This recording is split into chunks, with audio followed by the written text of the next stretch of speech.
happy 250th birthday, U.S. Army. I wanted to do a whole video about how much I love the U.S. Army and its birthday, but I don't celebrate the birthdays of all of the other services. We all have a favorite. Army's mine. Before there was secret squirrel swag, there was hula swag. My desk, I have a clock. I have a flask. I have challenge coins, pins, flair. So shout out to the U.S. Army. No, I won't do a whole video update about how much I love you because I don't want to make the other services angry with me. I like the other children, just not as much. Moms have a favorite, you know?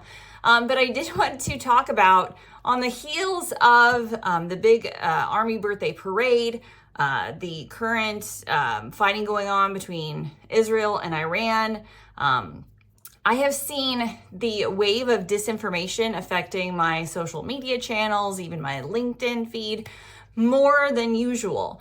So for security clearance holders, you don't necessarily, there aren't additional like legal risks for you. I don't want to warn you, I don't want to make you nervous that sharing disinformation or sharing something that's not verified is going to affect your security clearance. But it is just a good reminder to be a wise consumer of information, of all information, and to beware of disinformation. So I want to do a shout out to Trust in Media Cooperative, to Ellen McCarthy and her nonprofit work there around disinformation. I am not an expert on this topic, but she certainly is, from her capacity serving across the intelligence community and now what she is doing with her nonprofit. So certainly follow the work that Trust in Media is doing, follow the work that Ellen is doing, because it is worth being a smart consumer of information if you hold national security eligibility. So again, your job might not be comms, you might not be an analyst, but you are within this trusted workforce ecosystem.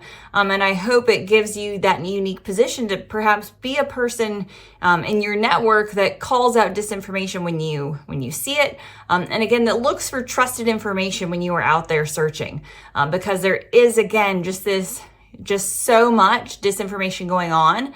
And the reality is, within your peer network, if you work in national security and if folks know that, when they see you sharing information that is wrong, it has more of a negative impact. And then I'm raising my hand here because I have been victim of this as well. Not sharing, I hope, terrible news headlines and things that are just beyond the pale. But when it comes to policies around the clearance process, I have been skunked before, being told something, seeing a policy, but just because it's signed doesn't mean it's implemented.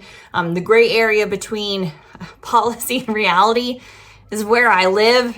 It's a messy little muddy road that I'm on most days. So I also, try to at least correct the record in some capacity or split the hairs between, what I have seen and what is correct. So again, for you in the national security population, if you find you've been duped, go out and correct the record to the extent that you're able to.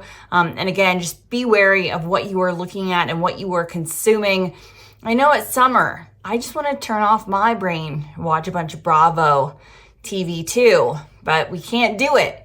We have to keep our brains activated, keep being conscious consumers of good information. So again, shout out to Trust in Media. If you have not heard of them, check them out, and just continue to be wise about what you consume online. The political roller coaster feels real. I feel like we're getting towards, we're not on Splash Mountain anymore.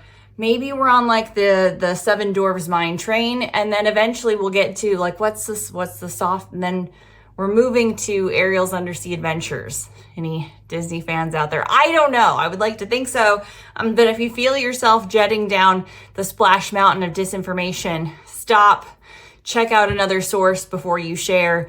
And again, be a conscious, careful consumer of information, because protecting, the trust, protecting our ability to share good information is a part of what makes our community great, that we have collective voices that can come together. And I just want to see national security workers do it well. And also, happy birthday, U.S. Army. You are my favorite, and I love you. All the other services, okay, but happy birthday, U.S. Army. For more news, information, and Army headlines, visit us over at clearancejobs.com.